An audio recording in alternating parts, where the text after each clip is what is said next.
রাজা, কত বাদশা, কত শাহান স্বামীর ওমারত এই পৃথিবীর জমিনে ছিল, যাদের ঘর বাড়িগুলা কত সুন্দর ছিল, যাদের বিল্ডিং ইমারত কত মজবুত ছিল, যাদের ধমকে জমিন থরথর করে কাঁপত, আজকে তাদের কবরের উপরে গরু ছাগলে ঘাস খায়, কবর থেকে তাদের খেদাইবার শক্তি নাই। কুজা কারণ, কুজা ফেরাউন, কুজা নমরুদ সুদাহমান, কুজা শওকত আজ শাহেদ, কুজা তখতে সুলাইমান, কুজা শওকত আজ শাহেদ, কুজা তখতে সুলাইমান। এখন জাহাজ গাড়ি হাওয়ায় চলে, কলেরই বিধান, ওগো বিনা কলে হাওয়ায় চলত হযরত সুলাইমান, মোরা সেই মুসলমান।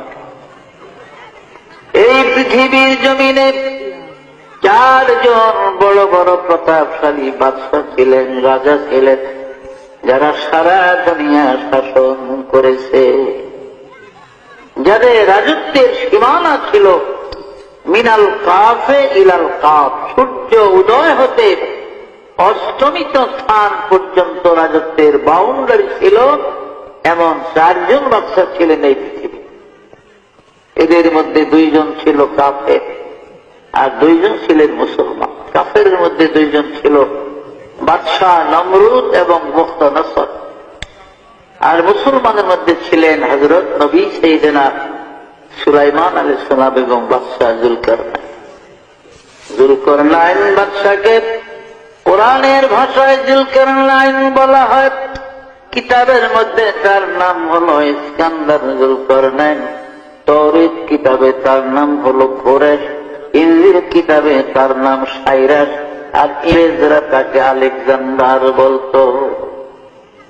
এই বাদশাহ জুলকারনাইন এই পৃথিবীর জমিনে তিনি 1600 বছর হায়াত পেয়েছিলেন। কয়শো বছর? 1600 বছর। আমাদের 14 গোষ্ঠীর হায়াত একত্র করলে ওই বনি 1600 বছর। যত লাভ দিলেন সব মাগনা। ভাইয়েরা আমার, বাদশাহ জুলকারনাইনকে আল্লাহ পাক মুজিজা স্বরূপ একটা ঘোড়া দান করেছিলেন। তাফসীরে জাবিরিতে আছে, জামে সগীর বগবীর মধ্যে লেখে বাদশাহ জুলকারনাইনকে আল্লাহ পাক মুজিজার একটা ঘোড়া দিয়েছিলেন। এই ঘোড়াটার এত স্পিরিট, এত পাওয়ার ছিল জুলকারনাইন, এই ঘোড়ায় চড়ে পৃথিবীটা জীবনে 2 বার ভ্রমণ করেছে। পৃথিবীটা জীবনে সূর্য উদয় হতে অস্তমিত স্থান পর্যন্ত জুলকারনাইনের জীবনে 2 বার পৃথিবী ভ্রমণ করছে।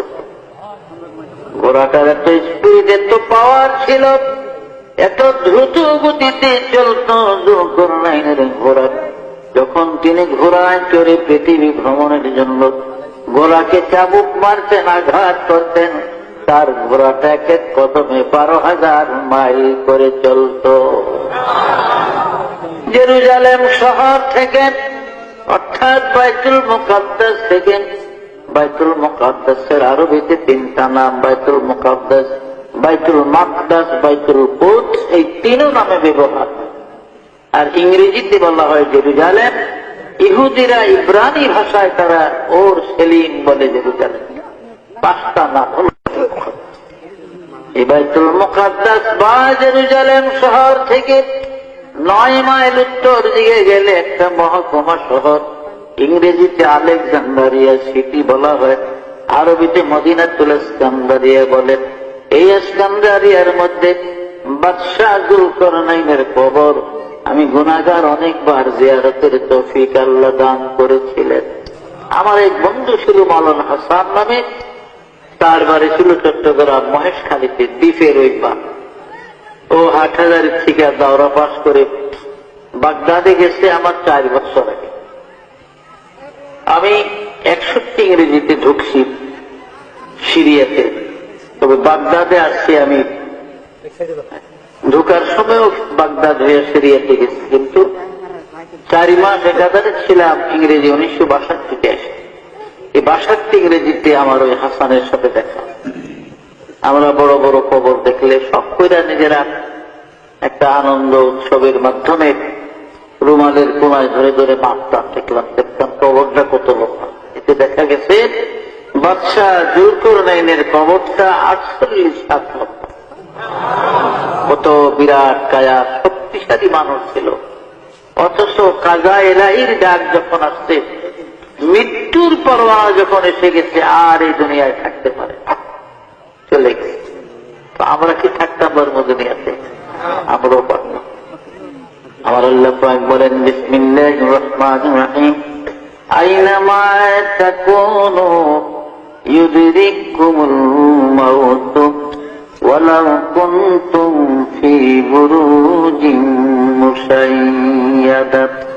ও বান্দা, মৌতের ডরে, মৃত্যুর ভয়ে তুমি পৃথিবীর যেখানে যাও না কেন, যেই জায়গায় গিয়ে ঢুকাও না কেন, আব্রাহা বাদশার মতো যদি সত্য লোহার মজবুত একটা সিন্দুক বানাইয়া তার মধ্যে তুমি লুকাও আমার মালাকুল মউত, ওই সিন্দুক থেকে তোমাকে ধরে নেবে, এই দেশের জমিনে থাকতে দিবে না।